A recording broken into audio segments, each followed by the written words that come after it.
Assalamualaikum warahmatullahi wabarakatuh. Jumpa lagi bersama channel kesayangan Anda, Yantos RW Backpacker Channel, YouTuber milenial.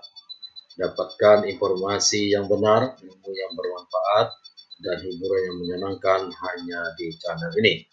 Kali ini kita menggunakan media ini sebagai media ilmu yang bermanfaat, yaitu pembelajaran kewarganegaraan. Melanjutkan daripada sesi-sesi sebelumnya, mudah-mudahan Anda dapat mengikuti pembelajaran ini dari awal sampai akhir dan tidak ketinggalan dalam sesi-sesi yang sebelumnya maupun sesi yang akan datang. Kali ini kita bicara tentang demokrasi, demokrasi dan masyarakat madani. Ya, demokrasi sekarang menjadi pembicaraan yang sedang aktual ya, karena hampir di seluruh belahan dunia ini berbicara tentang demokrasi atau demokratisasi. Nah, secara etimologi, demokrasi berasal dari kata demos yang berarti rakyat dan kratos atau kratein yang berarti kekuasaan. Jadi demokrasi adalah kekuasaan rakyat. Inilah inti dari demokrasi. Kedaulatan terletak di tangan rakyat. Nah, sebagaimana yang disebutkan oleh Abraham Lincoln ya, bahwa demokrasi is government from the people, by the people, and for the people. Ini sangat terkenal. Demokrasi is from the people. Demokrasi adalah dari rakyat, oleh rakyat, dan untuk rakyat. Jadi demokrasi itu dari rakyat, ya, oleh rakyat, dan untuk rakyat. Dan dengan demikian dalam sistem demokrasi, rakyatlah yang memegang kekuasaan. Sebab pemerintahan berasal dari rakyat, oleh rakyat, dan untuk rakyat. Hal ini sejalan dengan pendapat Kartini Kartono yang mengatakan bahwa demokrasi adalah kekuasaan rakyat yang berbentuk pemerintahan dengan semua tingkatan rakyat ikut mengambil alih bagian dalam pemerintahan. Demokrasi sebagai suatu gejala masyarakat yang berhubungan erat dengan perkembangan negara, mempunyai sifat yang berjenis-jenis, masing-masing seperti terlihat dari sudut kemasyarakatan yang ditinjau. Kemudian Soekarno juga mengungkapkan pendapatnya bahwa demokrasi is a form government in which the will of the governed execute put into practice without causing any harm to human rights. Demokrasi adalah bentuk pemerintahan yang akan menjalankan pemerintahnya tanpa menyebabkan pelanggaran terhadap hak asasi manusia. Pendapat di atas menunjukkan bahwa dalam negara demokrasi dikenal adanya pengakuan terhadap hak asasi manusia. Demokrasi memberikan kebebasan sepenuhnya kepada setiap individu untuk merealisasikan diri dan aktualisasikan setiap bakatnya menjadi manusia utuh yang menyadari jati dirinya. Demokrasi memberikan kebebasan penuh untuk berkarya dan berpartisipasi dalam bidang sosial politik di tengah lingkungan sendiri sesuai dengan fungsi dan misi hidup setiap orang. Oleh karena itu, demokrasi merupakan bentuk pemerintahan yang memungkinkan individu untuk hidup bebas dan bertanggung jawab. Nah, dalam demokrasi juga terkandung beberapa nilai yang ideal. Nilai-nilai demokrasi menurut Henry B. Mayo dan yang dikutip oleh Miriam Mudiarjo, nilai-nilai yang secara logika mengikuti atau timbul dari tindak tanduk sesungguhnya dari suatu sistem demokrasi.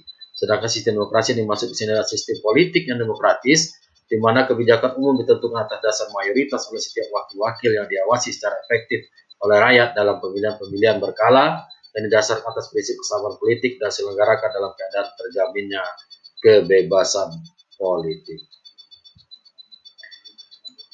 Nah, ini memperlihatkan bahwa azas-azas demokrasi sebagai suatu sistem politik. Di samping itu, demokrasi tidak hanya merupakan suatu sistem pemerintah saja, tapi juga suatu gaya hidup serta tata masyarakat yang karena itu juga mengandung unsur-unsur moral.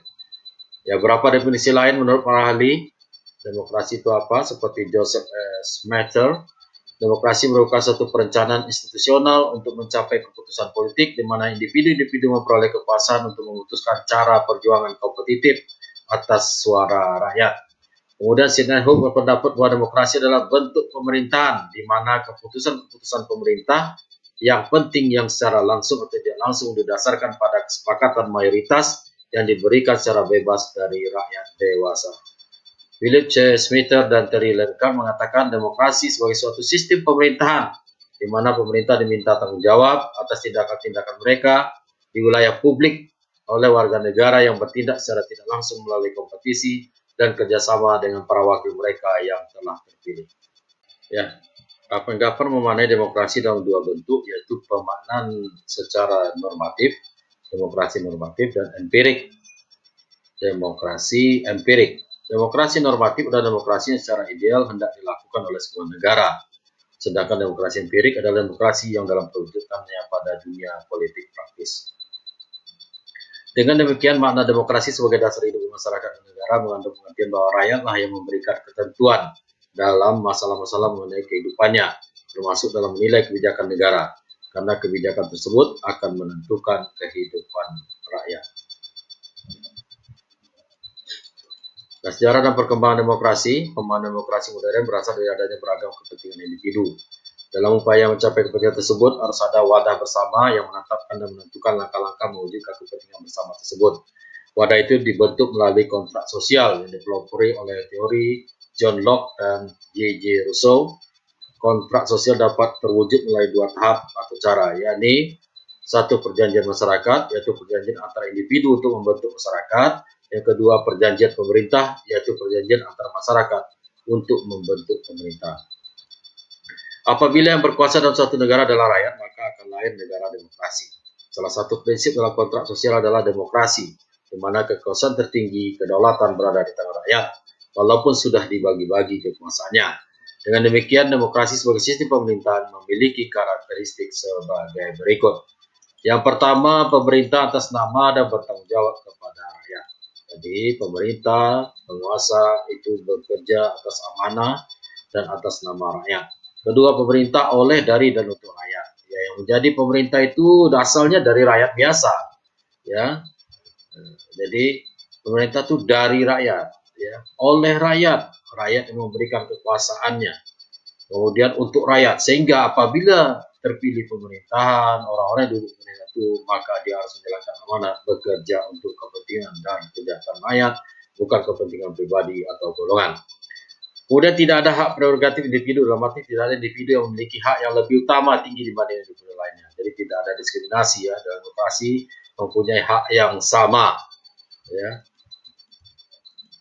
Pemerintah dijalankan atas kehendak masyarakat tanpa mengabaikan hak.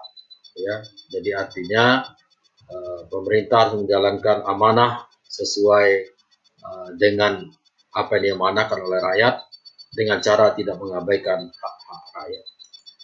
Negara sebagai satu organisasi kuasa pemerintah meliputi tiga komponen utama, yaitu penguasa, hubungan kekuasaan, dan kuasaan atau rakyat. Dalam demokrasi, hubungan kekuasaan ini tidak berlangsung secara bebas mutlak karena kekuasaan pemerintah dibatasi oleh konstitusi. Jadi dalam demokrasi ada konstitusi undang-undang dasar yang membatasi penguasa tidak berlaku sewenang-wenang. Konstitusi berlaku sebagai hukum dasar yang mengatur hubungan kekuasaan di dalam negara. Karena bersumber dari konstitusi, maka ciri-ciri pemerintahan negara demokrasi konstitusional adalah adanya pemisahan atau pembagian fungsi kekuasaan, adanya pemisahan atau pembagian lembaga, adanya jaminan HAM, adanya rule of law, artinya adanya supremasi hukum, persamaan dalam hukum, dan kontrol sosial. Jadi dalam negara demokrasi konstitusional ada pembagian, ada pemisahan dan pembagian fungsi kekuasaan. Kuasa eksekutif fungsinya apa, kuasa legislatif fungsinya apa, yudikatif apa. Kemudian ada pemisahan lembaga, yaitu tadi eksekutif, legislatif, yudikatif. Kemudian ada jaminan HAM yang menjamin hak asasi manusia, menjamin hak-hak rakyatnya, ada di dalam demokrasi konstitusional. Kemudian adalah supremasi hukum. Ini yang paling utama, adanya persamaan dalam hukum dan kontrol sosial. Nilai-nilai demokrasi dasar beberapa nilai ya. Values Harry Bemayo. Itu yang catatan bahwa pencarian ini tidak berarti setiap masyarakat demokratis menganut semua nilai, namun bergantung pada perkembangan sejarah serta budaya politik masing-masing. Nilai-nilai tersebut secara universal, secara umum dalam negara demokrasi ada nilai-nilai. Satu, menyelesaikan perselisihan dengan cara damai dan cara melembaga. Kemudian menyelenggarakan pergantian pemimpin penguasa secara teratur, membatasi pemakaian kekerasan sampai minimum, mengakui dan menganggap wajar adanya keanekaragaman, menjamin tegaknya keadilan, dan menjamin adanya kebebasan-kebebasan dalam sistem demokrasi. Apabila kita terapkan nilai-nilai tersebut di Indonesia, maka nilai-nilai ini tidak boleh terlepas dari sila-sila Pancasila dan secara operasional sesuai dengan pasal-pasal Undang-Undang Dasar. Jadi menyelenggarakan pergantian pemimpin atau penguasa secara teratur. Kita lihat di negara kita ada pilkada dan pemilu ya. Selanjutnya membatasi pemakaian kekerasan sampai minimum. Jadi tidak ada cara-cara kekerasan yang digunakan walaupun negara memiliki hak ya untuk menegakkan aturan dan hukum. Selanjutnya mengakui dan menganggap wajar adanya keanekaragaman diversity. Ya, artinya kalau kita ada Bhinneka Tunggal Ika, kemudian menjamin tegaknya keadilan, menjamin adanya kebebasan dalam sistem demokrasi. Nah, jadi kalau kita terapkan di dalam nilai-nilai kita, itu sudah ada di dalam Pancasila ya secara personal, dan nilai-nilai itu tidak terlepas dari nilai-nilai yang ada di dalam Pancasila dan secara personal sesuai dengan pasal-pasal Undang-Undang Dasar 1945. Sebab demokrasi yang dianut oleh bangsa Indonesia adalah demokrasi Pancasila. Ya, dalam masyarakat terdapat perbedaan pendapat serta kepentingan terkadang menimbulkan perselisihan. Perselisihan ini diselesaikan melalui perundingan serta dialog terbuka dalam usaha untuk mencapai kompromi, konsensus atau mufakat. Hal ini sesuai dengan sila keempat dan tercermin pada pasal 1, 2, 3, 4, 15, dan 17 Undang-Undang Dasar 1945. Pergantian pemimpin atau penguasa di Indonesia melalui pemilu atau pilkada sudah pula mencerminkan sikap yang demokratis. Sebab pergantian atas dasar keturunan atau pengangkatan diri sendiri dianggap tidak wajar dalam suatu sistem demokrasi. Hal ini sesuai dengan sila ketiga dan keempat Pancasila. Semua manusia mempunyai harkat dan martabat yang sama. Anggapan ini akan mempermudah terjadinya pelaksanaan hak asasi manusia di Indonesia.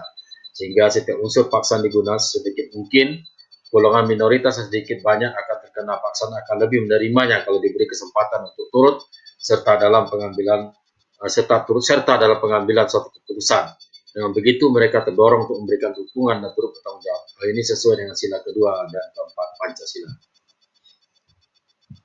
Mengakui dan menganggap wajar adanya keanekaragaman dalam masyarakat yang terlihat pada keanekaragaman pendapat, kepentingan, dan tingkah laku merupakan ciri masyarakat demokratis. Hal ini perlu terselenggara masyarakat terbuka, open society, yang akan menjamin kebebasan politik.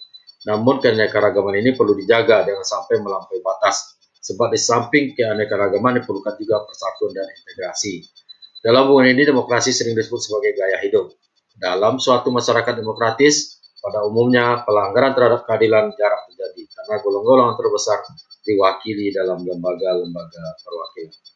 Akhirnya untuk melaksanakan nilai-nilai demokrasi ini diperlukan beberapa lembaga seperti pemerintah dan bertanggung jawab, satu dewan perwakilan yang mewakili golongan dalam masyarakat yang dipilih melalui pemilu, organisasi politik yang menghubungkan antara para pemimpin dan masyarakat, pers dan media yang bebas dan bertanggung jawab sebagai wadah untuk mengeluarkan pendapat serta sistem peradilan yang bebas untuk menjamin hak asasi dan mempertahankan keadilan. Nah, bagaimana pelaksanaan demokrasi di Indonesia dalam sejarah? Ya, demokrasi telah mengalami pasang surut di Indonesia ya. Masalah pokok yang dihadapi oleh bangsa Indonesia adalah bagaimana meningkatkan kehidupan ekonomi dan membangun kehidupan sosial dan politik yang demokrasi dan demokratis dalam masyarakat yang beraneka ragam, pola adat dan budayanya. Masalah ini berkisar pada penyusunan suatu sistem politik dengan kepemimpinan cukup kuat untuk melaksanakan pembangunan ekonomi serta karakter nation building dengan partisipasi rakyat sekaligus menghindarkan timbulnya diktator perorangan partai ataupun militer. Perkembangan demokrasi di Indonesia dapat dibagi dalam 4 periode. Yang pertama periode 1945 sampai 1959 di mana dilaksanakan masa demokrasi parlementer yang menonjolkan peranan parlemen serta partai-partai. Pada masa ini kelemahan demokrasi parlementer memberi peluang untuk dominasi partai-partai politik dan DPR. Akibatnya persatuan yang digalang selama perjuangan melawan musuh bersama menjadi kendor dan tidak dapat dibina menjadi kekuatan konstruktif sesudah kemerdekaan. Selanjutnya periode 59 dan sampai dengan periode 65 dilaksanakan demokrasi terpimpin yang dalam banyak aspek telah menyimpang dari demokrasi konstitusional dan lebih menampilkan beberapa aspek dari demokrasi rakyat. Masa ini ditandai dengan dominasi presiden, terbatasnya peran partai politik, perkembangan pengaruh komunis, dan peran ABRI sebagai unsur sosial politik semakin luas. Periode ketiga yaitu 1966-1998 yang dikenal dengan demokrasi Pancasila era Orde Baru, yang merupakan demokrasi konstitusional yang menonjolkan sistem presidensial. Landasan formal periode ini adalah Pancasila dan Undang-Undang Dasar 45 dan ketetapan MPRS atau MPR dalam rangka untuk meluruskan. Ya, jadi pada masa demokrasi Pancasila di era Orde Baru ini,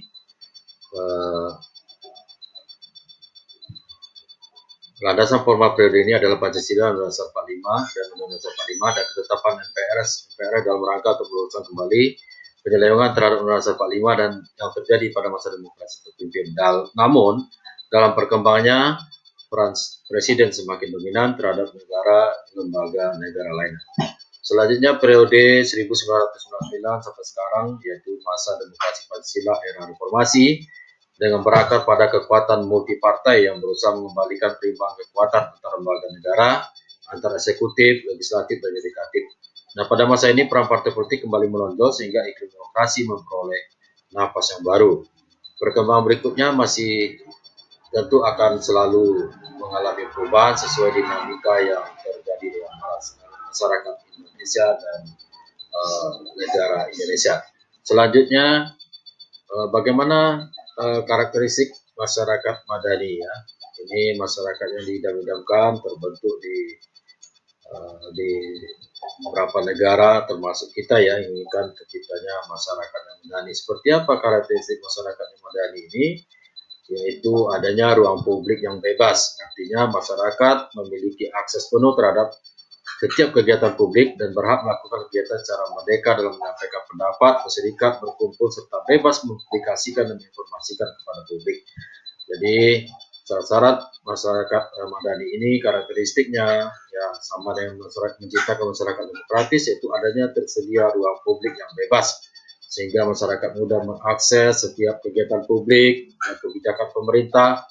Masyarakat juga dapat dengan bebas ya mendapatkan akses, menyampaikan pendapat, berserikat, ya, berkumpul, dan mempublikasikan, menginformasikan kepada publik. Selanjutnya, ciri dari masyarakat madani itu adalah adanya demokratisasi, yaitu menerapkan prinsip-prinsip demokrasi berdasarkan kesadaran, kesetaraan, dan kemandirian masyarakat, baik itu melalui LSM, pers yang bebas, formasi hukum, perguruan tinggi, dan partai politik, sehingga mewujudkan masyarakat yang demokratis. Kemudian adanya karakteristik toleransi, yaitu kesediaan individu untuk menerima pandangan-pandangan politik dan sikap sosial yang berbeda dalam masyarakat. Sikap saling menghargai dan menghormati pendapat serta aktivitas yang dilakukan oleh orang atau kelompok lain. Kemudian pluralisme, yaitu sikap mengakui dan menerima kenyataan masyarakat yang majemuk, disertai dengan sikap tulus bahwa kemajemukan sebagai nilai positif yang merupakan rahmat dari Tuhan Yang Maha Kuasa. Selanjutnya adanya nilai keadilan sosial, yaitu keseimbangan dan pembagian yang proporsional antara hak dan kewajiban serta tanggung jawab individu terhadap lingkungannya. Selanjutnya adalah partisipasi sosial, partisipasi masyarakat yang benar-benar bersih dari rekayasa, intimidasi ataupun intervensi penguasa atau pihak lain, sehingga masyarakat memiliki kedewasaan dan kemandirian politik yang bertanggung jawab. Selanjutnya adanya supremasi hukum, yaitu upaya menciptakan keadilan yang harus diposisikan secara netral, sehingga setiap orang memiliki kedudukan dan perlakuan yang sama di depan hukum. Nah, faktor penghambat terwujudnya masyarakat madani ini yaitu kualitas SDM yang belum memadai, pendidikan politik masyarakat yang masih rendah, kondisi ekonomi nasional yang masih belum stabil, dan kondisi sosial politik yang mungkin belum pulih. Nah, oleh karena itu, dalam mewujudkan masyarakat yang madani, mewujudkan negara yang demokrasi, maka diperlukan kesadaran rakyat dan juga pemerintah untuk berjalan sesuai dengan Pancasila dan Undang-Undang Dasar 1945. Ya, mudah-mudahan materi ini dapat juga ya, karena ini faktor perambat masyarakat madani, kualitas SDM yang belum memadai, pendidikan politik, maka saya minta kepada kita semua yang mengikuti pelajaran ini untuk dapat men-share ini sebagai pembelajaran kepada masyarakat tentang pembelajaran kewarganegaraan. Mudah-mudahan ilmu yang disampaikan ini bermanfaat ya, dan dapat diambil pelajarannya, diikuti, dan jangan lupa mengikuti dari awal sampai akhir, dari sesi awal sampai akhir, dan sampai berjumpa mungkin di sesi-sesi berikutnya. Demikian, wassalamualaikum warahmatullahi wabarakatuh.